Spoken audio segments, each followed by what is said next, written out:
Ya, salam jumpa pemirsa. Senang sekali Nusa Tenggara Timur hari ini kembali hadir menyapa Anda. Sejumlah informasi menarik dan teraktual dari berbagai daerah di Nusa Tenggara Timur telah kami siapkan untuk Anda. Mengawali perjumpaan kita berikut cuplikan berita utama. Hujan lebat yang mengguyur sebagian wilayah Kecamatan Waigete menyebabkan banjir di Kali Waigete meluap. Terdakwa Ira Uwa tidak hadir di persidangan, pihak keluarga marah di ruang tunggu Pengadilan Negeri Kelas 1A Kupang.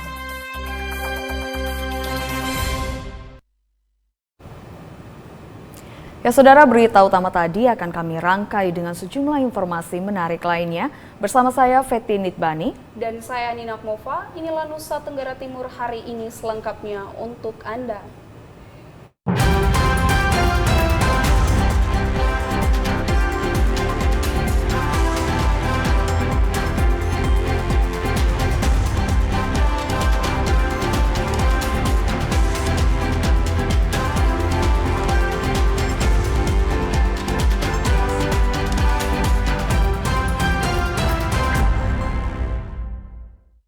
Kita ikuti informasi yang pertama saudara, hujan lebat yang mengguyur sebagian wilayah Kecamatan Waigete menyebabkan banjir di Kali Waigete. Dampak luapan banjir ini menyebabkan ribuan warga di dua kecamatan kesulitan untuk berpergian.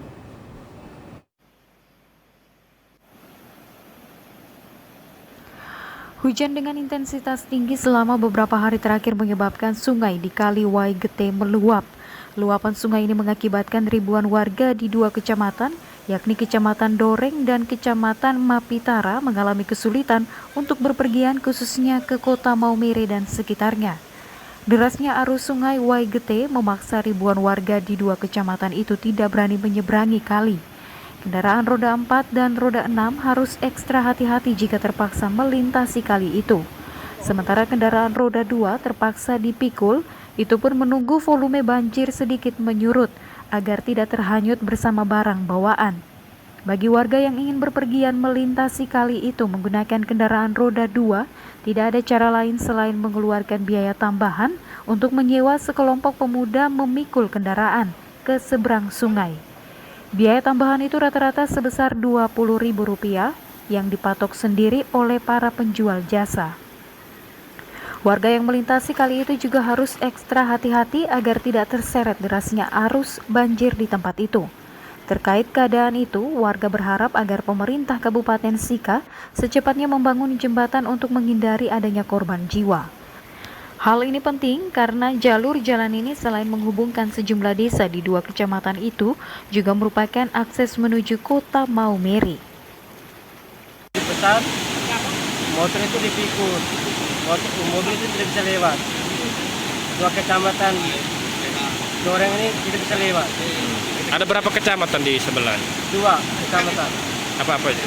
Kecamatan Doreng dan kecamatan Mapitara. Ini jalan satu-satunya. Ini sudah berapa hari ini banjir? Sudah 2 hari. Harapannya apa untuk pemerintah? Ya, Harapan apa untuk pemerintah? harapan buat jembatan. Buat jembatan di sini. Firmus mengakui bahwa sudah 2 hari warga tidak bisa melintasi crossway di kali itu karena luapan banjir yang cukup besar. Keadaan tidak bisa dibiarkan karena arus transportasi warga dari dua kecamatan ke Kota Maumere semata-mata untuk membeli bahan kebutuhan sehari-hari.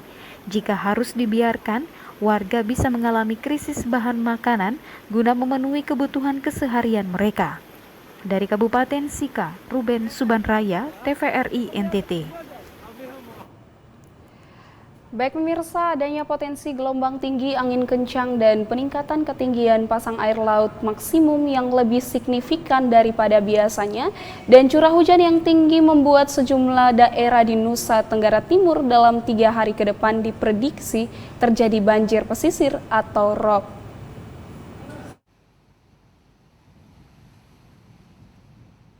Sejumlah daerah di Nusa Tenggara Timur yang diprediksi terjadi banjir pesisir adalah pesisir Pulau Flores Alor, pesisir Pulau Sumba, pesisir Pulau Saburai Jua, dan pesisir Pulau Timor Rote. Banjir pesisir adalah peristiwa naiknya permukaan air laut ke daratan pesisir pantai yang disebabkan oleh air laut pasang atau curah hujan yang tinggi, kemudian menyebabkan daerah di sekitarnya tergenang oleh air laut.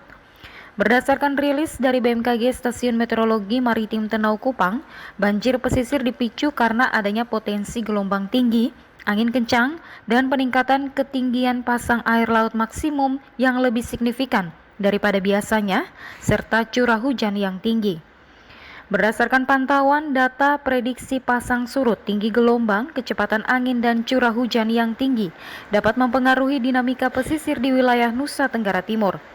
Pasang maksimum air laut diprediksi akan berlangsung dalam 2 hari ke depan, yakni dari tanggal 24 hingga 26 Februari 2023. Banjir pesisir atau ROB akan berdampak pada terganggunya transportasi di sekitar pelabuhan dan pesisir, aktivitas petani garam, perikanan darat, serta kegiatan bongkar muat di pelabuhan. Masyarakat yang bermukim di pesisir pantai dihimbau untuk selalu waspada dan siaga untuk mengantisipasi dampak dari banjir pesisir serta memperhatikan update informasi cuaca maritim dari Badan Meteorologi, Klimatologi, dan Geofisika Stasiun Maritim Tenau Kupang.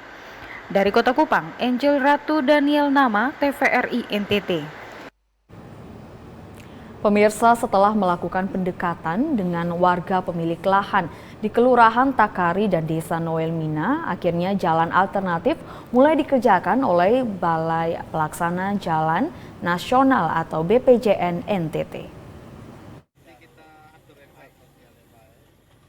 Inilah suasana pengerjaan jalan alternatif untuk pengalihan arus dari Trans Timur yang tertimbun longsor. Berdasarkan informasi yang dihimpun, jalan ini sepanjang 6 km yang menghubungkan Desa Noel Mina dan Kelurahan Takari. Saat memantau pengerjaan jalan alternatif ini, Wakil Bupati Kupang Jerry Manafe mengatakan, kendati sudah 3 hari jalan alternatif dibuka oleh Balai Pelaksanaan Jalan Nasional atau BPJN NTT, tetapi jalan alternatif tersebut bersifat sementara karena dibangun di atas gundukan material tanah longsor. Sehingga BPJN bersama pemerintah Kabupaten Kupang dan TNI Polri bersepakat untuk membuka jalan alternatif agar mempermudah arus lalu lintas dan suplai logistik dari ibu kota provinsi ke 4 kabupaten dan 1 negara tetangga, yakni Timor Leste. Terkait hal tersebut, setelah pemerintah Kabupaten Kupang, dalam hal ini BPBD Kabupaten Kupang bersama BPJN NTT, Dinas PUPR Kabupaten Kupang, dan TNI Polri melakukan pendekatan dengan warga pemilik lahan di Kelurahan Takari dan Desa Noel Mina, akhirnya jalan alternatif mulai dikerjakan oleh Balai Pelaksanaan Jalan Nasional atau BPJN NTT. Untuk itu ia mengapresiasi semua pihak yang telah terlibat dalam upaya membangun jalan alternatif tersebut. Karena kendati hujan turun, tetapi masih mau terus bekerja untuk membangun jalan alternatif. Ia berterima kasih kepada pemilik lahan yang mau memberikan lahan mereka untuk dibangun jalan alternatif. Diharapkan jalan ini bisa secepatnya selesai dibangun. Saya punya harapan satu, memang ini semua bahan banyak dari kita, dari Kota Kupang. Ya, dia harus lewat sini untuk menuju ke 4 kabupaten. Jadi harapan kita bersama agar supaya jalan alternatif ini bisa cepat selesai dan lalu lintas bisa kembali agak normal. Karena kalau menunggu timbunan atau longsoran itu, maka saya kira butuh waktu cukup panjang. Karena itu volumenya cukup besar. Apalagi kita lihat dengan cuaca yang begini, memang ini tidak mudah. Sementara itu, Direktur Preservasi Jalan dan Jembatan Wilayah 2 Kementerian PUPR, Thomas Setiabudi Aden, ketika melakukan survei jalan alternatif tersebut meminta agar pemerintah Kabupaten Kupang dan TNI Polri bisa membantu mengawasi agar pekerjaan jalan tersebut bisa dikerjakan tanpa ada kendala, hingga protes dari warga sekitar.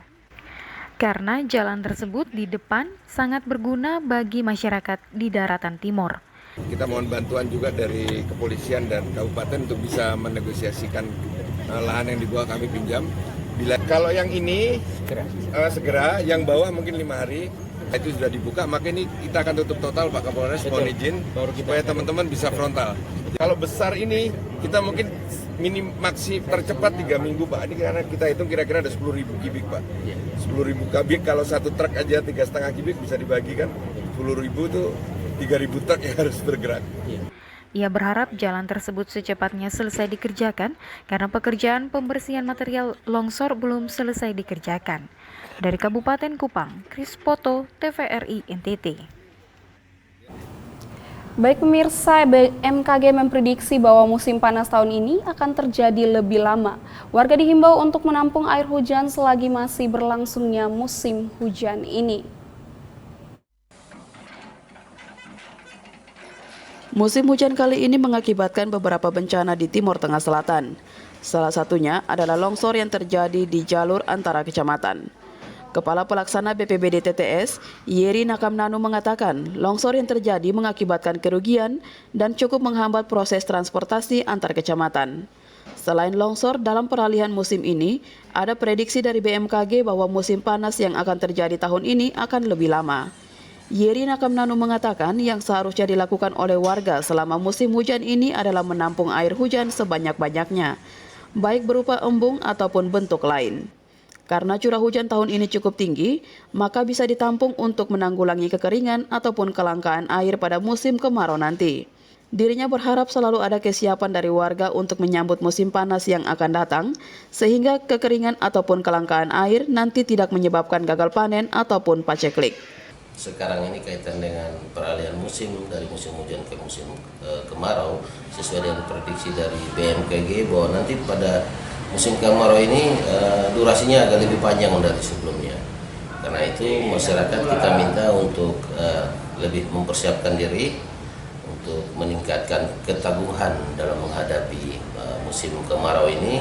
Ya kita harapkan pada saat musim hujan kemarin kalau dapat itu kita bisa menanam air. Menanam air itu dengan cara kita membuat jebakan-jebakan air, dalam hal ini seperti menanam pohon, dan juga bisa yang lebih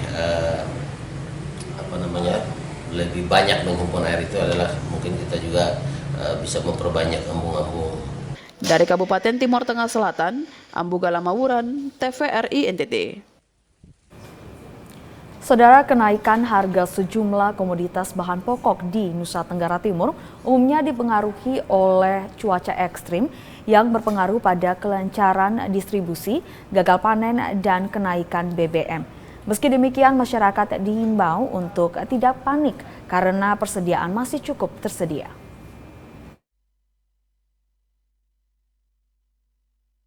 Kenaikan harga pangan merupakan dinamika perekonomian selagi tidak merugikan masyarakat. Kenaikan harga merupakan akibat dari beberapa aspek, antara lain mobilitas meningkat pasca COVID melandai, cuaca ekstrim yang sedang berlangsung, dan kenaikan harga BBM baru-baru ini. Selain beras, minyak goreng, dan lainnya, cabai juga diakui mengalami kenaikan yang cukup signifikan. Selain itu, bencana di sejumlah daerah turut mempengaruhi kelancaran distribusi. Gagal panen juga menyebabkan terjadinya tekanan harga.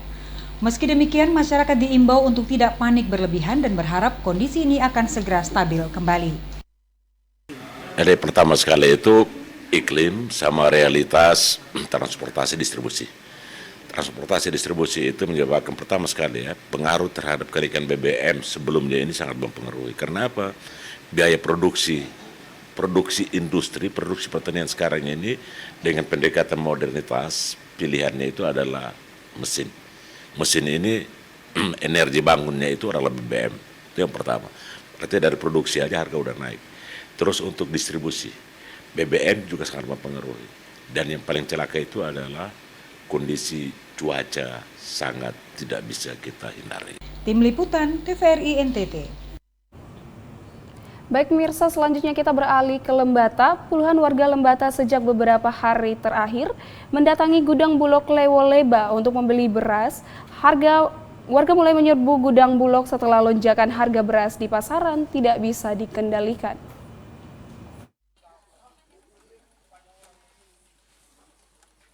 Warga mendatangi gudang Bulog Lewoleba pada Rabu 22 Februari 2023 sejak pagi hari saat jam pelayanan dibuka, yakni pukul 8.00 waktu Indonesia Tengah.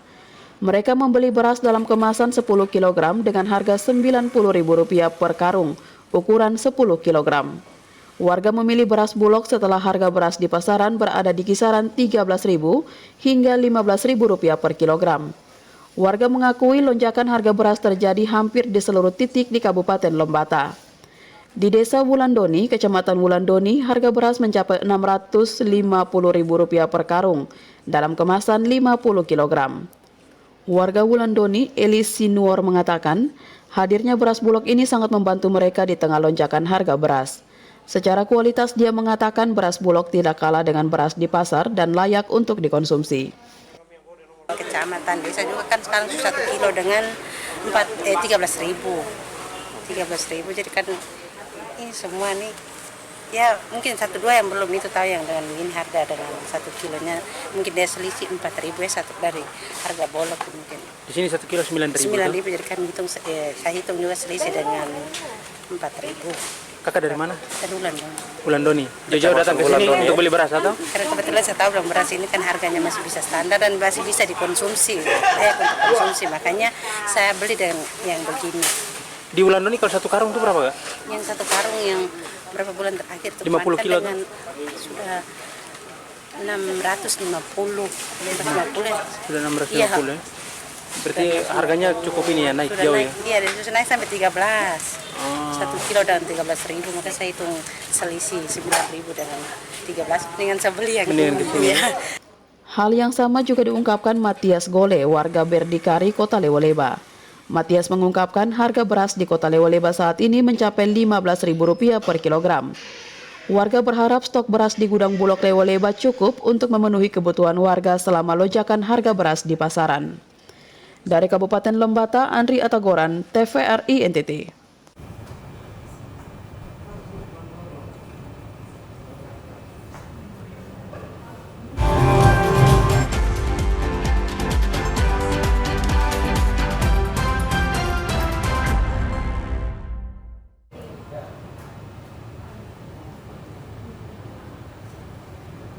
Ya, kita ikuti informasi selanjutnya, Saudara. Imbas dari keluarnya peraturan Menteri Keuangan nomor 211 dan 212 tahun 2022, sejumlah anggaran organisasi perangkat daerah atau Pemkab Flores Timur mengalami pemangkasan, termasuk anggaran untuk anggota DPRD ikut terdampak.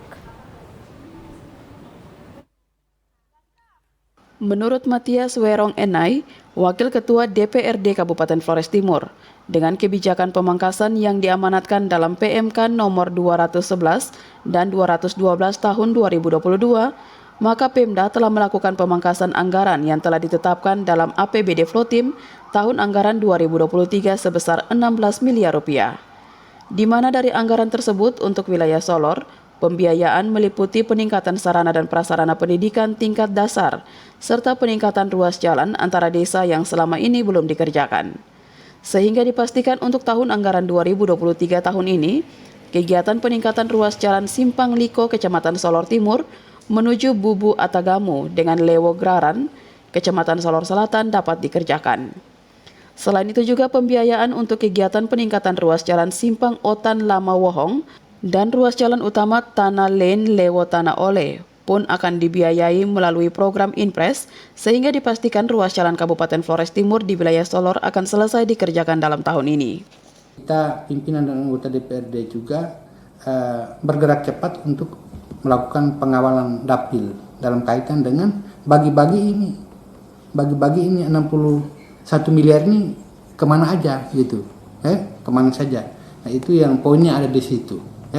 Dan memang kita kawal betul, enggak misalkan kalau mau pokir berkaitan dengan daerah pemilihan maka dalam kaitan dengan bagi-bagi 60 sekian miliar ini, maka ya kita sudah pertama berhasil kawal untuk daerah Solor itu ada 4 miliar lebih untuk kepentingan pembangunan jalan dari Simpang Otan Kelelu ke Lewo Tanah Ole.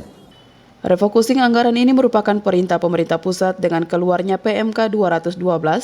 Saat ini Pemda Vlottim telah melakukan penyusunan data dan pemangkasan anggaran pada setiap OPD, yang kemudian dilihat mana yang akan disesuaikan karena anggaran yang dipangkas difokuskan untuk membiayai kegiatan dan program pada bidang kesehatan, pendidikan, dan infrastruktur, termasuk anggaran untuk gaji P3K dan anggaran kelurahan. Dari Kabupaten Flores Timur, Patman Werang, TVRI NTT. Pemirsa, potensi dari komoditi hortikultura di Provinsi Nusa Tenggara Timur masih memberikan kontribusi terhadap perekonomian di NTT. Untuk itu, pemerintah Provinsi NTT mengajak semua pihak untuk bersinergi melalui pengembangan tanaman hortikultura dalam pengendalian inflasi di tahun 2023.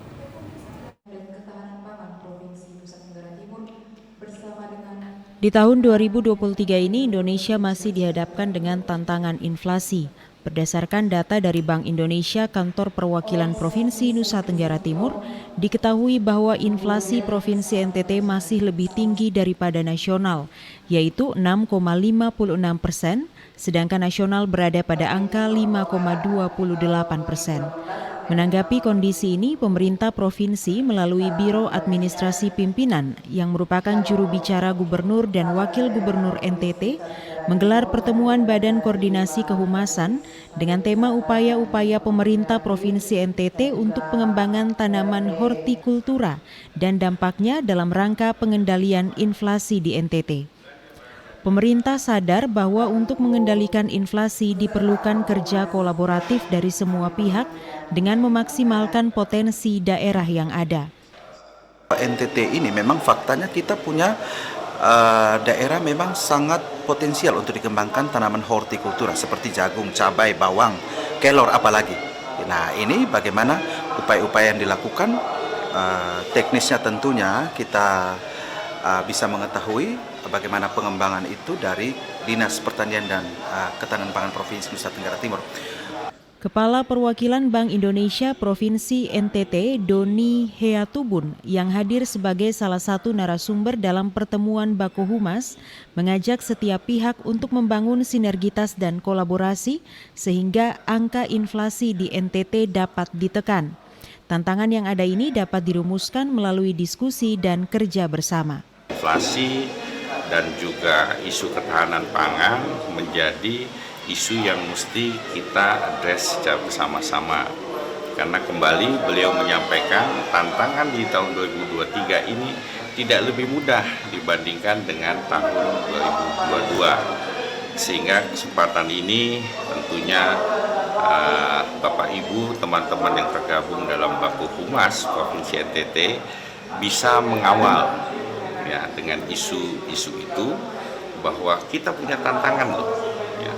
Tetapi kalau kita sikapi secara bersama, kita ingin mengendalikan inflasi bersama, apa yang tidak mungkin seperti yang kita lakukan pada saat COVID-19 itu. Ternyata kita bisa lebih cepat kok gitu. Asal kolaborasi dan sinergitas itu yang kita selalu gaungkan ya, bahwa pengendalian inflasi ini bukan hanya tugas Pemda atau hanya tugas BI, tapi menjadi tugas kita bersama.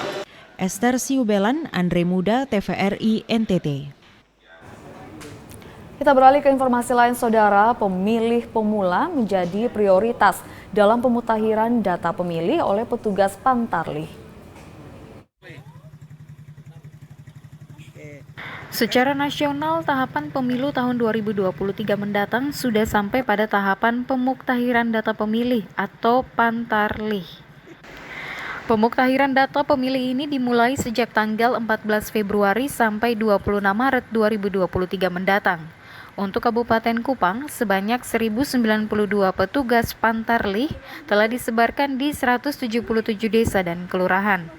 Pemuktahiran data pemilih yang dilakukan dengan cara coklit oleh Pantarlih. Tentunya coklit yang dilakukan diharapkan tidak melewatkan setiap warga calon pemilih yang sudah memiliki hak memilih, terutama calon pemilih pemula. Terkait hal ini, Ketua KPUD Kabupaten Kupang, Eliezer Lomirihi mengatakan, terkait dengan pemilih pemula sejak diturunkan untuk melakukan pemuktahiran data pemilih, para petugas Pantarli memprioritaskan pemilih pemula.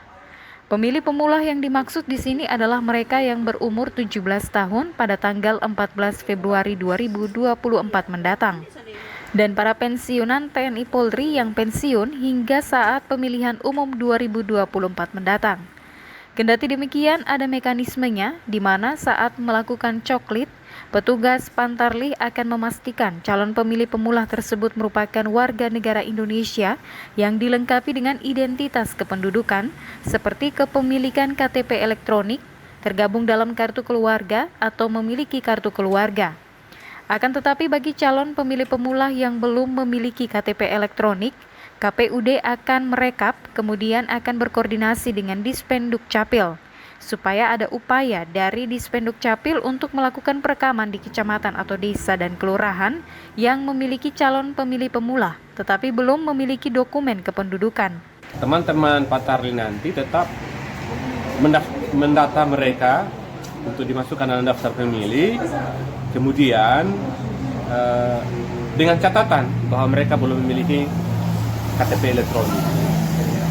Terhadap mereka yang belum memiliki KTP elektronik ini, kami KPU Kabupaten akan merekap semua nama-nama itu untuk dikoordinasikan dengan Disdukcapil supaya ada kerjasama dari Disdukcapil untuk segera melakukan perekaman di titik-titik basis pemilih pemula kita ini. Ia berharap prioritas pemuktahiran data pemilih oleh petugas Pantarli bisa mengcover semua calon pemilih pemula agar bisa memenuhi hak pilih mereka pada pemilu 2024. Dari Kabupaten Kupang, Kris Poto, TVRI NTT. Baik pemirsa, berita selanjutnya, Badan SAR Nasional Kantor Pencarian dan Pertolongan Maumere menyumbangkan lebih dari 70 kantong darah ke masyarakat.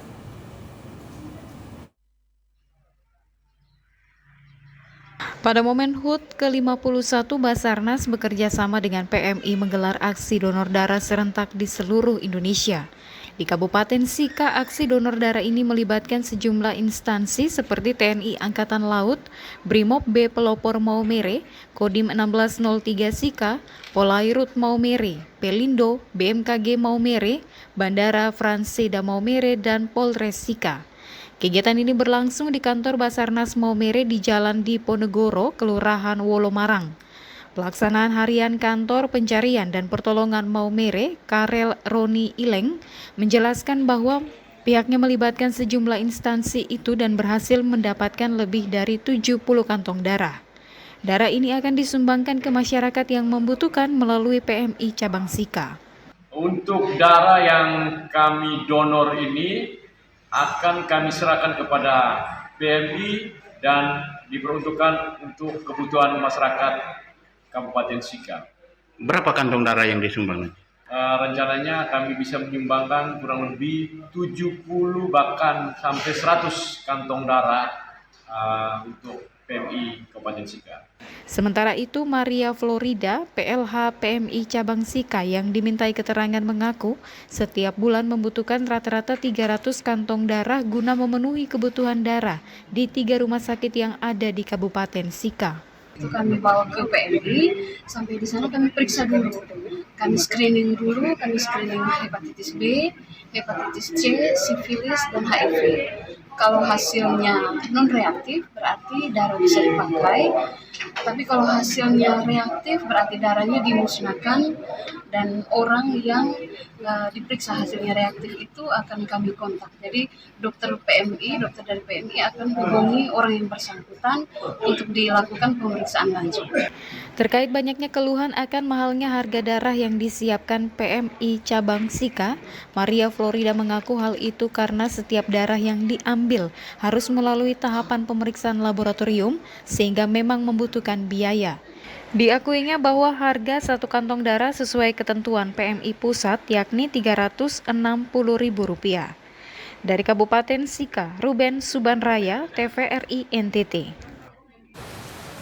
Saudara, di Dukcapil Timur Tengah Selatan selama ini telah bekerja sama dengan 90 desa untuk memudahkan pelayanan. Tahun ini mereka juga telah bekerja sama dengan 37 UPT Puskesmas untuk tujuan yang sama. Salah satu terobosan yang dilakukan oleh Dinas Kependudukan dan Pencatatan Sipil Kabupaten Timor Tengah Selatan tahun ini adalah menjalin kerjasama dengan 37 UPT Puskesmas.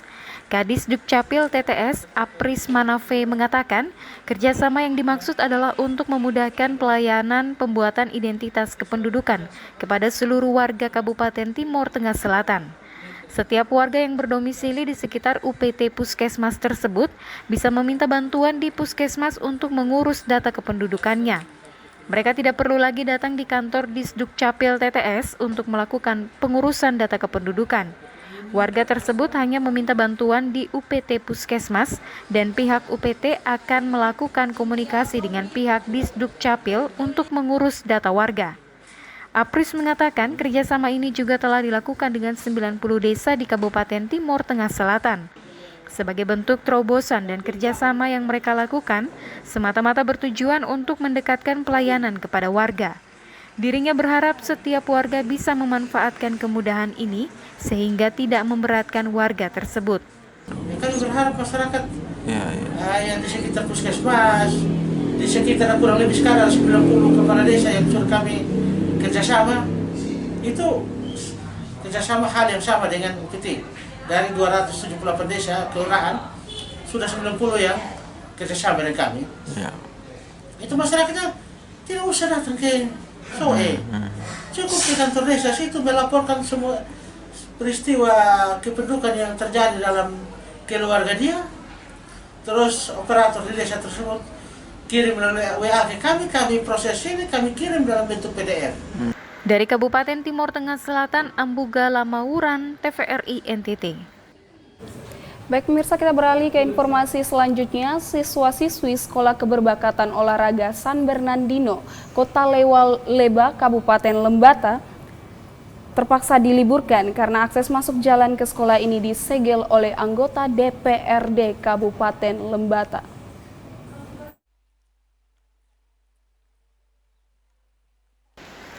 Aktivitas kegiatan belajar mengajar di Sekolah Keberbakatan Olahraga atau SKO San Bernardino tidak dilaksanakan pada hari Senin 20 Februari 2023.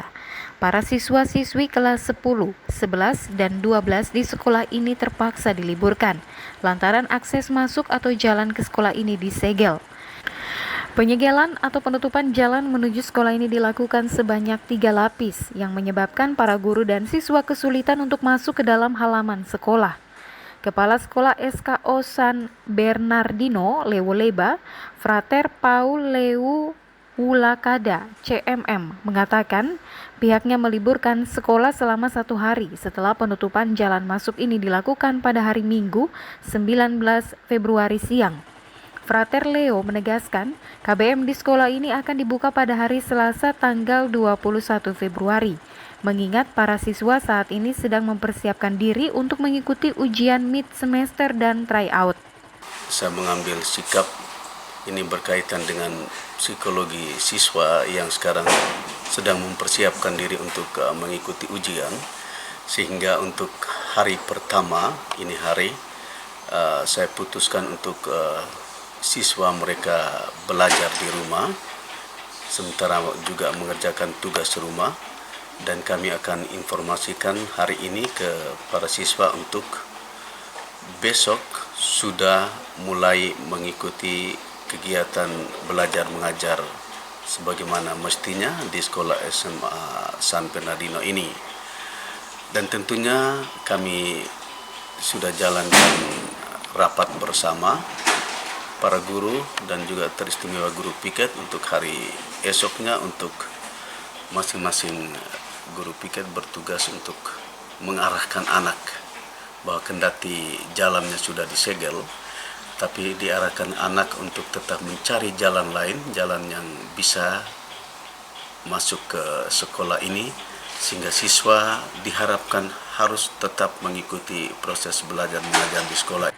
Penutupan jalan masuk dari Pasar Lamahora menuju sekolah ini dilakukan oleh Wakil Ketua DPRD Kabupaten Lembata, Ibrahim Begu. Belakangan diketahui bahwa penyebab utama dari penutupan jalan ini adalah klaim kepemilikan dan sengketa jual beli tanah yang melibatkan pihak yayasan, penggarap, dan pemilik tanah. Frater Leo berharap masalah ini dapat segera diatasi oleh Ibrahim Begu dan pihak yayasan Koker Niko Beker selaku pengelola. Dari Kabupaten Lembata, Andri Atagoran, TVRI NTT. Saudara, imbauan untuk konsumsi kelor bagi anak sekolah di Kota Kupang, yakni 2 kali seminggu, hari Rabu dan Jumat, diharapkan dapat meningkatkan perkembangan anak, termasuk perkembangan otak anak.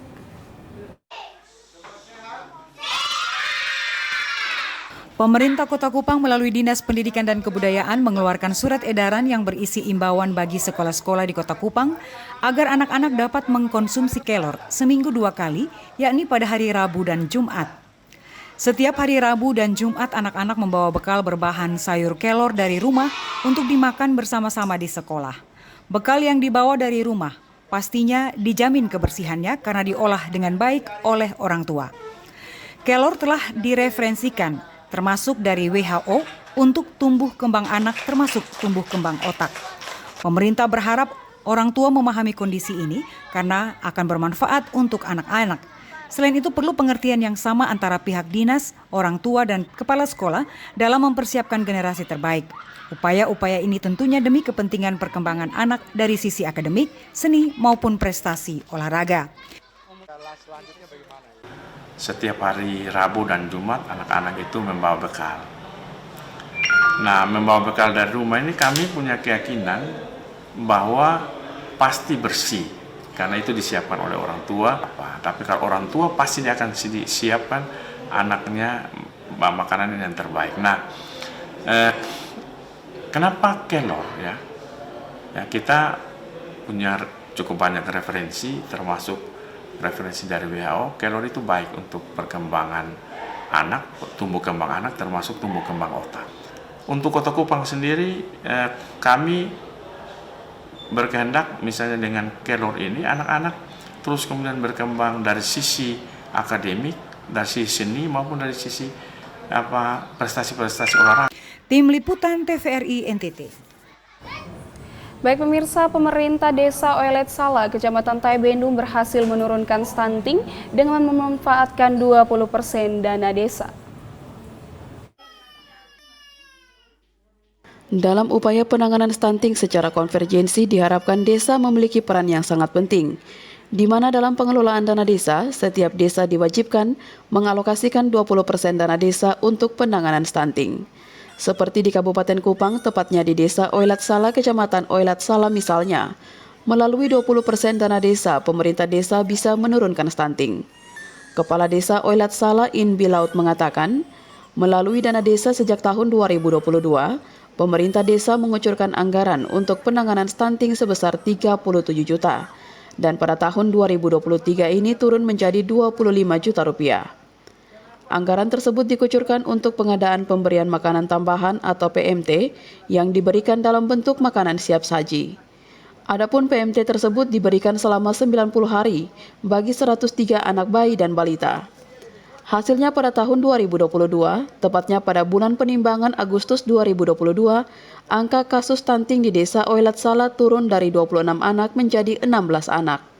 Ia menambahkan, anggaran PMT dari dana desa yang turun pada tahun 2023 ini terjadi karena kasus stunting menurun menjadi 16 kasus, sehingga pemerintah Desa Oelet Sala pada tahun 2023 mengalokasikan dana desa 25,968 juta untuk penanganan stunting melalui pemberian makanan tambahan. Ia menambahkan PMT yang biasanya disajikan adalah berupa nasi, ayam bumbu kuning, perkedel tahu, sup marungga. Juga kudapan berupa puding pepaya dan labu, di mana makanan tambahan tersebut merupakan hasil konsultasi dengan tenaga gizi dari Puskesmas Baumata. Jadi kalau untuk menekan angka stunting, dari dana desa kami alokasikan untuk PMT, dan kurang lebih sudah 3 tahun, dan setiap tahun itu 90 hari itu untuk PMT. Dan selain itu juga ada kegiatan lain selain PMT, ada juga kegiatan penyuluhan untuk pola asuh anak, dan itu dikhususkan untuk ibu hamil, bayi balita, kegiatan yang kami lakukan. Ia berharap apa yang telah diupayakan oleh pemerintah desa Oilat Sala melalui dana desa bisa kembali menurunkan stunting di desa Oilat Sala. Dari Kabupaten Kupang, Kris Poto, TVRI NTT. Saudara, evaluasi kinerja setengah periode kepengurusan FKMPI dan pemetaan dinamika dunia vokasi menjadi isu utama dalam Sarasehan Nasional atau FKMPI ke-23 yang digelar di Kota Kupang.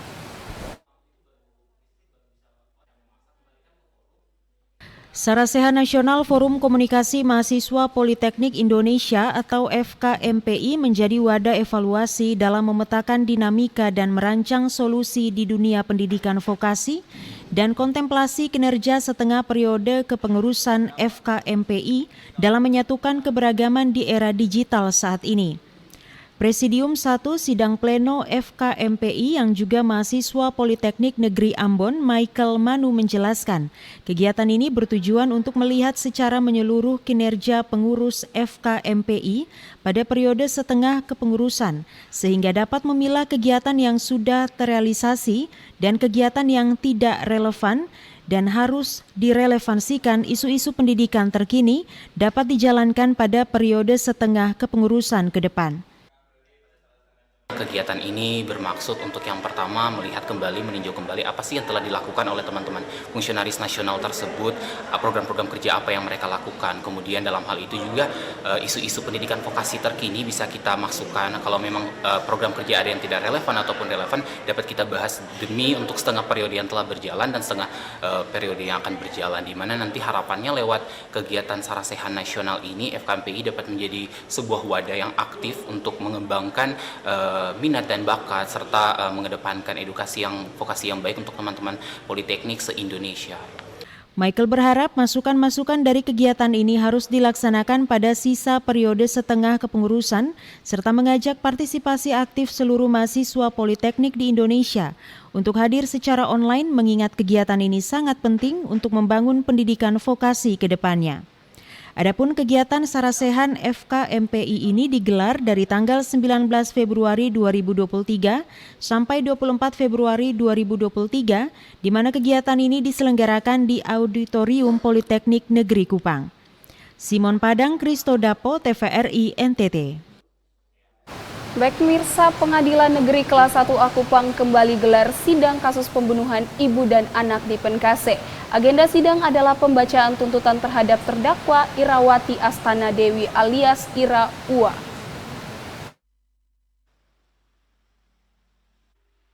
Di Pengadilan Negeri Kelas 1 A Kupang kembali digelar sidang kasus pembunuhan ibu dan anak di Penkase. Agenda siang pada Rabu 22 Februari 2023 adalah pembacaan tuntutan terhadap terdakwa Irawati Astana Dewi alias Ira Ua. Meskipun sempat terjadi kericuhan sebelum dimulainya persidangan karena terdakwa Ira Ua dihadirkan secara daring, namun persidangan yang dimulai pukul 14 waktu Indonesia Tengah tersebut berjalan lancar selama hampir 3 jam. Dalam berkas tuntutannya, jaksa penuntut umum menjelaskan secara rinci kronologi kejadian dan fakta-fakta persidangan yang ditemukan selama proses berlangsung. Pasal yang disangkakan oleh jaksa penuntut umum adalah pasal 340 dan 338 KUHP mengenai pembunuhan berencana dan turut serta atau menganjurkan orang lain untuk menghilangkan nyawa seseorang, junto pasal 55 Kitab Undang-Undang Hukum Acara Pidana mengenai penyalahgunaan wewenang dan martabat, dan pasal 76 mengenai kekerasan terhadap anak sebagai pasal dalam dakwaan primer, serta pasal 80 ayat 3 mengenai kegiatan turut serta dalam kekerasan terhadap anak sebagai dakwaan subsidiar. Jaksa penuntut umum menuntut terdakwa Ira Ua dengan hukuman 20 tahun penjara dikurangi masa tahanan. Menurut jaksa, beberapa hal yang memberatkan terdakwa adalah telah menghilangkan nyawa orang dan kasusnya sangat menarik perhatian masyarakat. Sedangkan yang meringankan adalah masih mempunyai anak kecil, suami terdakwa yaitu Randi Bajide yang dihukum mati, serta terdakwa masih berusia muda, sehingga diharapkan bisa memperbaiki perilakunya di masa yang akan datang. Sidang akan dilanjutkan pada hari Jumat 24 Februari 2023 dengan agenda duplik atau pembelaan dari kuasa hukum terdakwa, kemudian replik pada 1 Maret dan sidang putusan yang direncanakan dilaksanakan pada 3 Maret 2023. Agung Pras, Rio Jogo, TVRI NTT. Saudara terdakwa Ira Ua tidak hadir di persidangan. Pihak keluarga dan aliansi kecewa dan meluapkan amarah di ruang tunggu Pengadilan Negeri Kelas 1A Kupang. Sidang pembacaan tuntutan terhadap terdakwa Irawati Astana Dewi Ua atau Ira Ua yang digelar di Pengadilan Negeri Kelas 1A Kupang kemarin diwarnai protes oleh pihak keluarga beserta aliansi pendukung. Hal ini terjadi pasalnya terdakwa Ira Ua tidak hadir di persidangan namun mengikuti sidang secara daring. Oleh karena itu, pihak keluarga dan aliansi pendukung korban kemudian merasa kecewa dan meluapkan amarah di ruang tunggu persidangan. Saul Manafe, ayah kandung korban Astrid Manafe, mempertanyakan kenapa terdakwa Ira Ua tidak hadir di persidangan. Ia mengatakan walaupun sidang berjalan dengan menghadirkan terdakwa Ira Ua melalui daring, ia merasa kecewa dan tidak puas dengan persidangan ini. Mengharapkan hari ini sidang harus offline. Tetapi ternyata jadwalnya jam 1 sampai jam 3 sekarang kita tunggu-tunggu ternyata tidak dihadirkan. Yang kami keluarga pertanyakan itu ada apa? Dia pejabat apa? Sambo saja, bintang 2 saja dihadirkan dalam persidangan untuk menerima tuntutan dan putusan. Ira ada apa? Dia siapa pun pejabat. Jadi kalau sampai dia tidak hadir ini boleh, silakan mekanisme jalan. Tetapi pasti kita merasa tidak puas di situ. Cukup saja saya sampaikan demikian. Simon Padang, Rio Jogo, TVRI NTT. Baik pemirsa, terkait tuntutan jaksa penuntut umum terhadap terdakwa Ira Ua yang dituntut hukuman mati 20 tahun penjara, pihak keluarga korban Astrid Manafe mengaku tidak puas. Jaksa penuntut umum telah menjatuhkan tuntutan hukuman pidana 20 tahun penjara kepada terdakwa Irawati Astana Dewi Ua atau Ira Ua terkait kasus pembunuhan Astri Manafe dan anaknya Lael Makabe di Pengadilan Negeri Kelas 1A Kupang kemarin. Menanggapi hal ini, Saul Manafe yang merupakan ayah kandung korban merasa bahwa amar putusan yang dijatuhkan oleh JPU tidak sesuai dengan asas keadilan. Dengan menahan tangis, Saul mengungkapkan ketidaksetujuan terhadap putusan tersebut karena semua unsur pasal yang dikenakan telah terbukti di meja persidangan. JPU yang mempertimbangkan bahwa tersangka memiliki anak dan mampu memperbaiki perbuatannya dianggap tidak relevan karena pelaku telah merenggut nyawa keluarganya dengan tidak manusiawi. Yaitu maksimal angka 20 tahun. Tetapi kami sebagai keluarga Manafe dan keluarga terkait sangat tidak setuju dengan alasan karena dia diringankan oleh karena dia masih muda dan punya anak kecil. Tapi bagi kami keluarga itu alasan yang tidak masuk di akal. Karena pasal anak kami, cucu kami itu menentukan dia harus mati. Anak kami dia tidak peduli. Kenapa dia peduli di anak? Tapi dia tidak peduli kita pun cucu. Anak yang baru umur 10 bulan. Itu yang kami keluarga kurang puas di situ. Nah, sehingga ke depan putusan nanti kami minta supaya yang mulia Ibu Hakim bersama timnya harus putusan mati terlebih. Saul berharap agar nantinya hakim pada saat sidang putusan dapat menjatuhkan hukuman yang setimpal atas perbuatan pelaku yaitu hukuman mati karena semua pasal telah terpenuhi. Simon Padang, Rio Jogo, TVRI NTT. Pemirsa, menyukseskan pelaksanaan Pekan Semana Santa di Larantuka, Kabupaten Flores Timur, April 2023 mendatang. Polres Flores Timur telah menyiapkan pola pengamanan dan perhatian secara serius demi terselenggaranya ziarah iman Katolik di Kota Larantuka.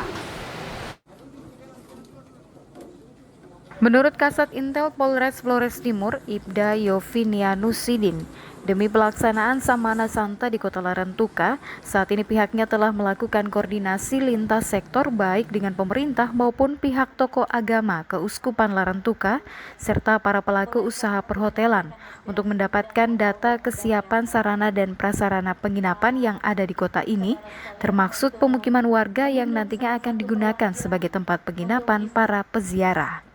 Dari data yang ada, pihaknya pun memastikan potensi kunjungan para peziarah Samana Santa tahun ini akan meningkat, baik peziarah dari luar negeri maupun para peziarah dari dalam negeri. Sehingga konsentrasi pengamanan pun terus dilakukan, baik itu peziarah lokal maupun peziarah mancanegara terus dilakukan, termaksud persiapan bantuan pengamanan dari Polres terdekat maupun tim pengamanan dari Polda Nusa Tenggara Timur. Jadi memang persiapan menuju Samana Santa ini sudah ada titik terang, yang mana pertemuan-pertemuan intens membahas berkaitan dengan keamanan, ya itu yang paling utama. Jadi Polri dalam hal ini Polres Timur siap untuk mengamankan perayaan Samana Santa, yang sudah tentu dengan berbagai macam perkiraan yang sudah kita lakukan. Kemungkinan pelaksanaan Samana Santa pada tahun ini akan dihadiri oleh banyak peziarah, baik itu peziarah mancanegara maupun peziarah domestik. Ibda Yovinianusidin berharap agar koordinasi lintas sektor terus dilakukan sehingga informasi serta perkembangan kegiatan dalam rangka pelaksanaan Samana Santa di Kota Larantuka dapat didiskusikan secara bersama, baik itu kesiapan teknis penginapan, pengaturan arus lalu lintas, serta pengamanan saat berlangsungnya prosesi Jumat Agung, baik prosesi laut maupun prosesi Samana Santa mengitari Kota Larantuka pada puncak perayaan Jumat Agung nanti. Dari Kabupaten Flores Timur, Patman Werang, TVRI NTT.